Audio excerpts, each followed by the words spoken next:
அடுத்த செய்தியாக, இன்னும் சில மாதங்களில் சட்டமன்ற தேர்தல் வர இருக்கிறது. இப்போ கூட்டணி கட்சிகளெல்லாம் அரவணைத்துக் கொள்ள வேண்டிய பொறுப்பு ஆளும் கட்சிக்கு இருக்கிறது. அப்படிங்கும்போது கூட்டணி கட்சியிலேயே அதிக எம்எல்ஏக்களை கொண்டதாக இருப்பது காங்கிரஸ் தான். ஸோ காங்கிரஸ் எம்பிக்களை எல்லாம் அழைத்து தமிழக முதல்வர் அறிவாலயத்திலேயே எல்லாரையும் சந்திச்சிருக்காரு. நீங்க உங்க பாராளுமன்ற தேர்தலில் எங்களுடைய திமுக எம்பிக்கள், அமைச்சர்கள், எம்எல்ஏக்கள்லாம் பயங்கரமா வேலை பார்த்ததுனால தான் நீங்க ஜெயிச்சிங்க. அதே போல சட்டமன்ற தேர்தல் வருது, நீங்கள் எல்லாம் திமுகவுக்கு ஆதரவாக கடுமையாக பணியாற்ற வேண்டும், அப்பதான் பாஜக உள்ள வந்துடாது அப்படிங்கிற மாதிரியான ஒரு மீட்டிங்கை போட்டிருக்காரு அறிவாலயத்துல தமிழக முதல்வர். சரி, எப்படி பாக்குறீங்க? அப்ப பயம் என்பது பாஜக மீது தான் பயம். நாங்கள் ஆட்சி செய்திருக்கிறோம், விடியல் ஆட்சி, எண்ணற்ற சாதனைகளை செய்திருக்கிறோம். அந்த சாதனைகளை சொல்லி ஓட்டு கேட்டு மீண்டும் ஆட்சி அமைப்பேன் என்கின்ற நம்பிக்கை ஸ்டாலினுக்கு இல்ல, கூட்டணி கட்சிகளுக்கு இல்ல.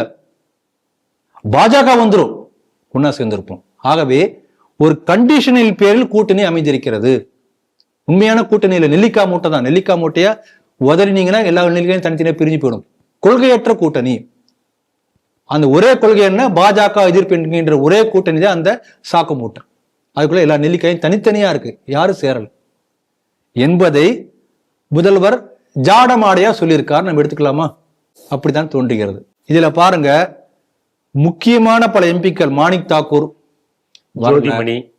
ஜோதிமணி வந்திருந்தார். இவர் கார்த்திக் சிதம்பரம் வரல. கார்த்திக் சிதம்பரம், சசிகாந்த், இவங்கள சசிகாந்த் ஐஏஎஸ் கேடர்ல உள்ள முக்கியமானவர். ஆக சீனியர் மோஸ்ட் முக்கியமான காங்கிரஸ் தலைகள்லாம் வரல. எந்தெந்த காங்கிரஸ் தலைகள்லாம் தலையாட்டிகளாக திமுகவுக்கு இருக்கிறார்களோ அவர்களை வைத்து ஒரு கூட்டம் போடப்பட்டிருக்கிறது. இதே திமுக ஒரு அந்த எடப்பாடி இதுக்கு போயிருந்தாரு, டெல்லிக்கு போயிருந்தாரு, ஒரு கைக்கூட்டி வச்சு முகத்தை துடைக்கிறது கூட உரிமை இல்லை பாவம்.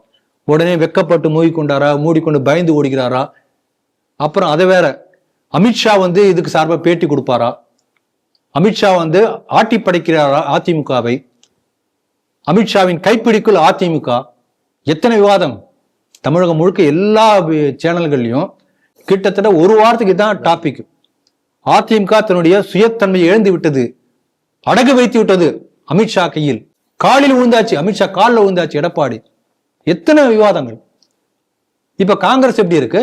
காங்கிரஸ் கட்சி ஸ்டாலின் காலில் இருக்கு. உண்மையிலேயே இந்த காங்கிரஸ் கட்சியை தன்னுடைய கட்டுக்குள் வைத்து ஆட்டிக்கொண்டிருப்பது திமுக. அப்படிதான் இருக்கு, காட்சி பார்த்தா அப்படியே தெரியுது. ஆனால் இவங்க என்ன சொல்றாங்க? அதிமுகவை டெல்லியில ஆட்டி படைக்கிறது. அவங்க டெல்லினா நீங்க அறிவாலயன்னு மக்கள் கருத்து தெரிவிச்சு. ஆமா, உண்மையிலேயே அந்த மாதிரி ஒரு உறவு பொதுவாக நான் பார்த்த வரைக்கும் பாஜக கட்சி கூட்டணிகளை அரவணைத்து செல்லக்கூடிய விதம் பிரமிப்பாக இருக்கும்.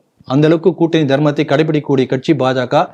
அந்த கூட்டணியில் உள்ள கட்சிகள் கூட்டணிக்கு மாறாக நடந்து கொண்டாலும் கூட அரவணைத்து போகக்கூடிய தன்மை பாஜகவுக்கு உண்டு. அதை நீங்க போன எலெக்ஷனே நீங்க தமிழ்நாட்டிலே பார்த்திருப்பீங்க. ஆனா இதுக்கு மாறாக இங்க பாருங்க, இந்த எம்பிக்கள், இது ஜோதிமணி கரூர் சேர்ந்த ஒருத்தர் அவங்க விலை கொடுத்து வாங்கிட்டாங்க. விலை கொடுத்து சொல்லக்கூடாது, அவரே விருப்பப்பட்டு காங்கிரஸ் கட்சியில் சேர்ந்தவர் திமுக சேர்ந்துட்டார் அப்படிதான் நம்ம சொல்லணும். அப்படி சொல்லக்கூடாது, விலை கொடுத்து சொல்லக்கூடாது, தப்பு. அவர் அந்த மாதிரி போனதை கூட எதிர்ப்பு தெரிவிக்கல. அந்த கூட்டத்தில் எதிர்ப்பு தெரிவிச்சிருக்கணும் இல்லையா? கூட்டணி தர்மம் அதை ஏன் சொல்ல மாட்டேங்கிறாங்க? அப்ப இவங்கள கூட்டணி என்ற பேர்ல இங்க எல்லாத்துக்கும் பதவி ஆசை, திரும்ப தனக்கு சீட்டு வரணும், தனக்கு பதவி வேணும் என்பதற்காக எதுவும் பேச மாட்டாங்க. they will compromise on everything. பொதுமக்களை பற்றி, கூட்டணி பற்றி எதுவும் கவலை இல்லை. வெளியில சொல்றதா கூட்டணி தர்மம் என்று சொல்லுகிறதே தவிர உண்மையிலேயே பதவி மோகம் தான். பதவிக்காக எதையும் செய்ய தயாரா இருக்கக்கூடிய ஒரு கூட்டம்.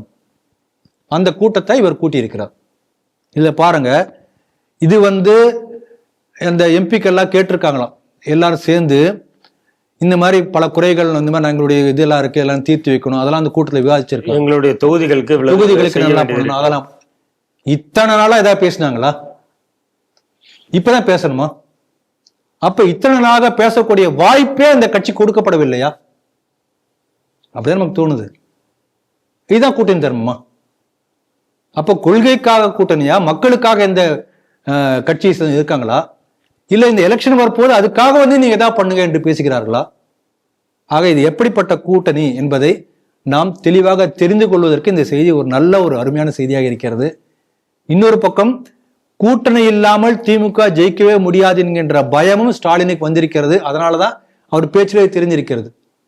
தனித்து திமுகவால் ஜெயிக்க முடியாது, எப்படியாவது கூட்டணிலாம் ஒன்று சேரணும், அது வரக்கூடிய ஒவ்வொரு ஓட்டு சேர்ந்தாலும் திமுக ஜெயிக்க முடியும் என்கின்ற செய்தியையும் இதன் மூலமாக நமக்கு முதல்வர்கள் நமக்கு தெரிவித்திருக்கிறார்.